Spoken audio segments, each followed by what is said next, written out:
तर मित्रांनो, आज आपण एपिसोड 8 मध्ये तुमच्या सगळ्यांचं स्वागत आहे. तर आज आपण ट्रेडिंगमधला सर्वात आणि त्यासोबतच टेक्निकल एनालिसिसमधील सर्वात महत्त्वाचा जो पार्ट आहे, तो म्हणजे एक इंडिकेटर, ते म्हणजे एक व्हॅल्यूम इंडिकेटर, ते आज आपण समजून घेणार आहे. जर हे व्हॅल्यूम इंडिकेटर जर समजून घेतलं, तर तुम्हाला ट्रेडिंग खूप ईझी जाईल. कारण ट्रेडिंगमध्ये वारंवार प्रत्येकजण वापरणारं जे इंडिकेटर असतं, प्रत्येकजण वापरतात ते इंडिकेटर आहे व्हॅल्यूम इंडिकेटर. आज ते व्हॅल्यूम इंडिकेटर आज या या ठिकाणी आपण समजून घेणार आहे एकदम इझी मेथडमध्ये. तर बघा, जर तुम्ही या चॅनलवरती नवीन असाल, तर चॅनलला सबस्क्राईब करा आणि चला आपण आता कन्सेप्ट बघूया. तर बघा, व्हॅल्यूम कशाला म्हटलं जातं? एक 2 प्रकारचे व्हॅल्यूम असतं, की हाय व्हॅल्यूम, दुसरं असतं लो व्हॅल्यूम.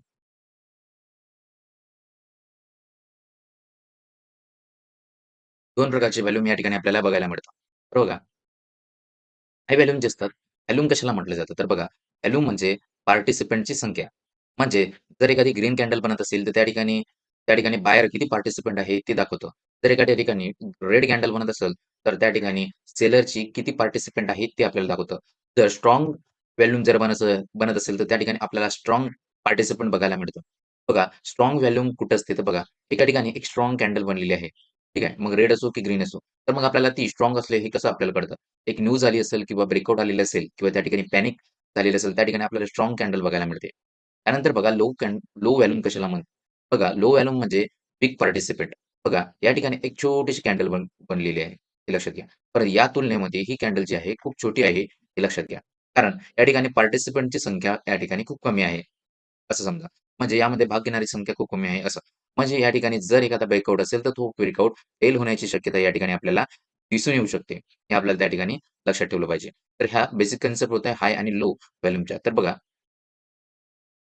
की आता प्राइस आणि व्हॅल्यूमचं कंपॅरिझन कसं करायचं? तर बघा, प्राइस जर मार्केटमध्ये प्राइस वाढत असेल, त्यासोबतच जर व्हॅल्यूम जर वाढत असेल, तर त्या ठिकाणी एक बुलिश पार्टिसिपंट त्या ठिकाणी ॲक्टिव्ह झालेले आहे असं आपण म्हणू शकतो आणि त्या ठिकाणी प्राइस अपसाइडला जाण्याचे चान्सेस त्या ठिकाणी असतात.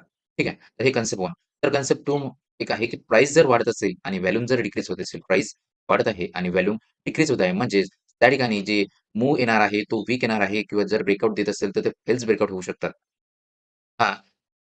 ठीक आहे. त्यानंतर तिसरी जी कन्सेप्ट आहे प्राइस आणि व्हॅल्यू मधली, तर बघा प्राइस जर डिक्रीज होत असेल, म्हणजे प्राइस सेलर खाली आणत असेल आणि त्या ठिकाणी ट्रेडवाले व्हॅल्यूम वाढत असेल, तर त्या ठिकाणी सेलर प्रेशर तयार झालेला आहे हे समजून घ्या.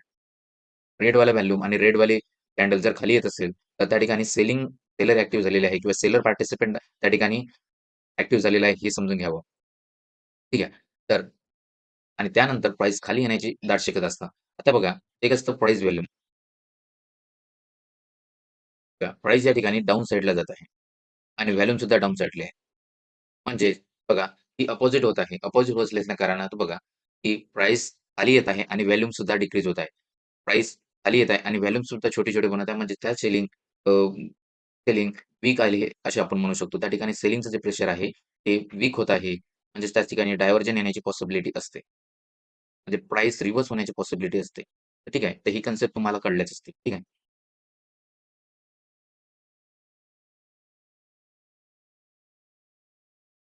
बघा, अप ट्रेंड. अप ट्रेंडमध्ये व्हॉल्यूम कसं एनालिसिस करायचं? तर बघा, अप ट्रेंडमध्ये व्हॉल्यूम आता बघा, या ठिकाणी पहिली जी व्हॉल्यूमची कॅन्डल आहे, ते बघा लो आहे आणि या ठिकाणी बघा अप ट्रेंडमध्ये प्राइस सुद्धा लो आहे आणि बघा त्यानंतर प्राइस वाढली. कारण त्या ठिकाणी त्या ठिकाणचं व्हॉल्यूम वाढलेला दिसून येतो. पुन्हा बघा, व्हॉल्यूम खाली गेला कारण त्या ठिकाणची पार्टिसिपंट जी होती कॅन्डल ती खूप कमी होती. त्यानंतर बघा पुन्हा वाढलेला दिसून येतो कारण त्या ठिकाणी पार्टिसिपंट व्हॉल्यूम वाढलेली आहे. ठीक आहे. त्यानंतर बघा पुन्हा खाली आलेली दिसून येते कारण त्या ठिकाणी जी कॅन्डल होती ती लो बनली. त्यानंतर बघा या ठिकाणी पुन्हा वाढलेली दिसून येते. त्यानंतर बघा, या ठिकाणी पुन्हा खाली दिसून येते. कारण या ठिकाणी बघा आता खूपच वरती गेलेली दिसून येते. कारण लक्षात येते आणि जर आपण या सर्वांना एक कनेक्ट केलं, तर बघा प्राइस एक रेंजमध्ये वाढत आहे. म्हणून आपल्याला अपट्रेंड दिसून येईल. ठीक आहे, हे तुम्हाला कळलं असेल. त्यानंतर बघा डाउन ट्रेंडमध्ये व्हॉल्यूम कसा अ, वाचायचा? तर बघा, डाउन ट्रेंडमध्ये वाचत असताना बघा प्राइस या ठिकाणी डिक्रीज होत आहे. प्राइस खाली येत आहे. खाली घसरत आहे. बघा, जेव्हा पण डाउन ट्रेंड असतो प्राइस खाली येतो. आता हे रेड व्हॉल्यूम जे असतात ते डाउन ट्रेंड शो करत असतात. बघा, या ठिकाणी एक लो कॅन्डल बनवलेली आहे म्हणून प्राइस या ठिकाणी आली. ठीक आहे. प्राइस या ठिकाणी वरती होती. तर बघा, कारण या ठिकाणी बाहेर असू शकतात. बघा, या ठिकाणी जर रेड कॅन्डल बनले तर ती प्राइस खाली आणणार. बघा, प्राइस या ठिकाणी खाली आणली. त्यानंतर बघा, प्राइस पुन्हा खाली आणली. ते जे स्ट्राँग आहे ते कारण रेड जे कॅन्डल असतात ते खाली आणत असतात. बघा प्राइस या ठिकाणी जी कॅन्डल होती, ते हाय बनवला आणि जे छोटे कॅन्डल होते त्यांना लोअर हाय बनवला. की या ठिकाणी लक्षात येते. तर बघा, या ठिकाणी डाउन ट्रेंड आहे. आपल्याला हे कसं लक्षात आलं? तर बघा, या ठिकाणी एक जर आपण लाईन जर ड्रॉ केली, ट्रेंड लाईन, तर बघा या ठिकाणी आपल्याला डाउन ट्रेंडमध्ये रेड जे कॅन्डल आहे आपल्याला अप ट्रेंडमध्ये एक असेंडिंग ऑर्डरमध्ये वाढताना दिसून येत आहे. म्हणजे या ठिकाणी ट्रेंड हा आपल्याला लक्षात आला, की या ठिकाणी डाउन ट्रेंड आहे. ठीक आहे. त्यानंतर बघा, जर ब्रेकआउट होत असताना आपल्याला व्हॉल्यूम कसं अॅनालिसिस करायचं? तर बघा, या ठिकाणी व्हॉल्यूम दिलेला आहे. तर बघा, या ठिकाणी प्रत्येक ठिकाणी एक छोटे-छोटे आता हे एक रेझिस्टन्स लेव्हल आहे. हे एक रेझिस्टन्स आहे. ठीक आहे. या रेझिस्टन्सच्या ठिकाणी छोटे-छोटे, छोटे-छोटे व्हॉल्यूम आपल्याला दिसत आहे. तर बघा, या ठिकाणी एक ग्रीन व्हॉल्यूम आहे, ती लहान आहे. ती या ठिकाणी प्राइस ड्रॉप झाली आहे. पुन्हा बघा, या ठिकाणी प्राइस वाढलेली दिसून येते. पुन्हा एक खाली आलेली दिसून येते, वाढलेली दिसून येते. अशा पद्धतीने हे असते. पण ते का या ठिकाणी ब्रेकआउट दिलेला होता. पण तो ब्रेकआउट असताना व्हॉल्यूम या ठिकाणी मागील कॅन्डलपेक्षा खूप कमी होता. हे लक्षात घेतलं पाहिजे. आणि त्यामुळे या ठिकाणी ब्रेकआउट हा छोटासा ब्रेकआउट दिला, स्ट्राँग ब्रेकआउट दिला नाही. कारण या ठिकाणी व्हॉल्यूम कमी असल्याच्या कारणाने हा वीक ब्रेकआउट होता. पण त्यानंतर बघा पुलबॅक घेतला आणि त्या ठिकाणी स्पाइक आलेलं दिसून येते. कारण या ठिकाणी एक स्ट्राँग कॅन्डल क्रिएट झाली. त्यानंतर बघा त्यानंतरची कॅन्डल स्ट्राँग झाली आणि त्या प्राइसला ती अप साइडला घेऊन गेली. या ठिकाणी व्हॉल्यूम जर आपण कन्फर्मेशन जर केलं, तर आपल्याला व्हॉल्यूम स्ट्राँग असेल तर त्या ठिकाणी ब्रेकआउट हा ब्रेकआउट हा चांगला येऊ शकतो किंवा ब्रेकआउट हा सक्सेसफुल ब्रेकआउट होऊ शकतो.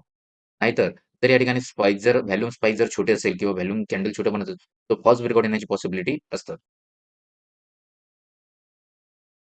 नंतर बघा, की हेल्दी कमबॅक कसा ओळखायचा? तर बघा, हेल्दी कमबॅक ओळखण्यासाठी व्हॉल्यूमचे स्पाइक ओळखायचे. तर बघा, या ठिकाणी व्हॉल्यूमचा स्पाइक खूप छोटा आहे, तर प्राइस ते खाली आहे आणि या ठिकाणी व्हॉल्यूमचा स्पाइक मोठा आहे, म्हणून या ठिकाणी प्राइस वरती आहे. व्हॉल्यूमचा स्पाइक पुन्हा आहे, ज्या पद्धतीने आपण बघत आहोत. बघा, जर आपण एक जर आपण एक ट्रेंड लाईन जर ड्रॉ केली तर प्राइस अपसाइडला आपल्याला वळताना दिसून येते. त्याच पद्धतीने बघा या ठिकाणी ट्रेंड लाईन लागली तर प्राइस अपसाइडला वळताना आपल्याला दिसून येते. या पद्धतीने आपल्याला पुलबॅक सेट करायचं बघा.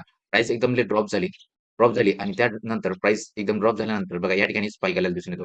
का? तर त्या ठिकाणी एक बिग व्हॉल्यूमची कॅन्डल या ठिकाणी बनलेली दिसून येत आहे. ठीक आहे.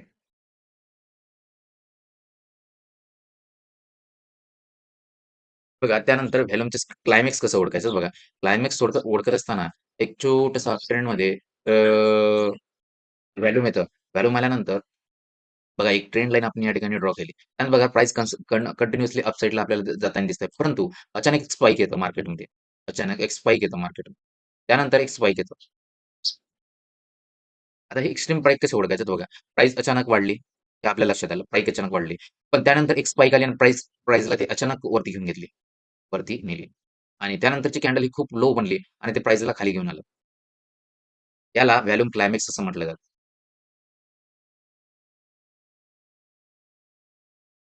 बघा प्राइस, व्हॉल्यूम कसं आता प्राइस सोबत कंपेअर करून व्हॉल्यूम डायव्हर्जन कसं ओळखायचं? तर बघा, एक पुढे जे प्राइस पुढे जाते, पण पार्टिसिपंट कमी होत आहे. बघा, प्राइस पुढे जातोय, पण पार्टिसिपंट कमी होत आहे. तर बघा, प्राइस एक ठिकाणी बघा, प्राइस या ठिकाणी कंटिन्युअसली अप साइडला जाताना आपल्याला दिसून येते बघा. प्राइस कंटिन्युअसली अप साइडला जाताना दिसून येते. पण पण या ठिकाणी जे व्हॉल्यूमचे जर ट्रेंडला आपण या ठिकाणी ड्रॉ केली, तर प्राइस आपल्याला कंटिन्युअसली डिक्रीज होताना दिसत आहे. म्हणजेच कमी-कमी होताना दिसत आहे. म्हणजे कारण जर आपल्याला प्राइस वाढत आहे, त्यासोबत व्हॅल्यू सुद्धा वाढायला पाहिजे नव्हतं. पण हे अपोझिट आपल्याला कन्सेप्ट दिसत आहे. म्हणजेच या ठिकाणी प्राइस रिव्हर्स होण्याचे चान्सेस आपल्याला त्या ठिकाणी बघायला मिळेल. ठीक आहे. अशा वेळेस प्राइस रिव्हर्स होण्याचे चान्सेस जास्त असतात. ठीक आहे. बघा, आता ब्रेकआउट हाय, आता हा एक प्रॅक्टिकल सेटअप आहे. तर तुम्हाला चार्टवरती जाऊन तुम्ही एनालिसिस करू शकता, जर तुम्हाला बघायचं असेल तर. चार्टवरती जाऊन व्हॉल्यूम इंडिकेटर चार्टवरती प्लॉट करायचं. त्यानंतर तुम्ही हे बघायचं की कशा पद्धतीने analysis. बघा या ठिकाणी आपल्याला एक या ठिकाणी रेझिस्टन्स एरिया आहे. त्या रेझिस्टन्स एरियावरती आपल्याला वेगवेगळे व्हॅल्यूम्स या ठिकाणी लावलेलं आहे. बघा, ज्या ठिकाणी ब्रेकआउट आलेला आहे, त्या ठिकाणी एक छोटीशी कॅन्डल बनलेली आहे. परंतु बघा, त्यानंतरची एक कॅन्डल बनलेली आहे, एक स्ट्राँग कॅन्डल बनलेली आहे आपल्याला या ठिकाणी बघायला मिळते. त्या ठिकाणी ब्रेकआउट जे होतं छान आलेलं बघा. त्यानंतर एक पुन्हा एक कॅन्डल बनली. तिने पुन्हा प्राइसला काय केलं ना, स्पाइक दिलेला दिसून येतो. तर बघा प्राइस या डेपर्यंत ड्रॉ नेली. कारण या ठिकाणी 2 कॅन्डल ज्या होत्या, त्या ब्रेकआउट कॅन्डल होत्या. पण त्यानंतरची जी कॅन्डल बनलेली दिसून येते, ती छोटी कॅन्डल अ, बनलेली दिसून येते. मग त्यानंतर जर बघा प्राइस रिटेस्टसाठी परत आली. कारण त्या ठिकाणी एक छोटीशी कॅन्डल बनली. प्राइस त्या ठिकाणी ड्रॉप झाली. पुन्हा प्राइस त्या ठिकाणी कॅन्डल त्यापेक्षा मागील कॅन्डलपेक्षा मोठी बनली. पुन्हा त्या स्पाइकने त्या रिटेस्टला कंटिन्यू करण्याचं काम केलं. त्यानंतर बनलेल्या कॅन्डलने पुन्हा तिला कंटिन्यू करण्याचं काम केलं. अशा प्रकारचा हा ब्रेकआउट असतो. तो आपल्याला ओळखायचा असतो. हा प्रॅक्टिकल तुम्ही चार्टवरती जाऊन एनालिसिस करू शकता आणि बघू शकता. तर आज आपण जे शिकलोय ते एक व्हॅल्यूम इंडिकेटर होतं. ते प्रत्येकजण 100 पैकी 90 जण ते वापरतात. कारण मार्केटमध्ये सर्वात महत्त्वाचं जे इंडिकेटर आहे, ते आपल्याला कन्फर्मेशन टूल आहे, की पार्टिसिपंट्स किती आहे. ते हाय आणि व्हॉल्यूम आणि लो व्हॉल्यूम सिग्नल प्रॉफिट देत नाही, परंतु पार्टिसिपेट प्रेझेंटेशनमध्ये आपण रिकमेंडेशन देत नाही. पण ते जे व्हॉल्यूम आहे ते आपल्याला एक हाय आयडेंटिफिकेशन देण्याचं काम करतं. तर आजच्या या 8व्या एपिसोडमध्ये आपण व्हॉल्यूम नावाचं इंडिकेटर अतिशय चांगल्या पद्धतीने एक्सप्लेन केलेलं आहे. जर हा व्हिडिओ तुम्हाला आवडला असेल, व्हिडिओला लाईक करा. जर तुम्हाला कुठलाही कन्सेप्ट असेल, तर तुम्ही कमेंटमध्ये टाइप करू शकता. त्याचं उत्तर तुम्हाला दिलं जाईल. तर या ठिकाणी आपण थांबतोय. तर भेटूया आपण नेक्स्ट 9 एपिसोडला. थँक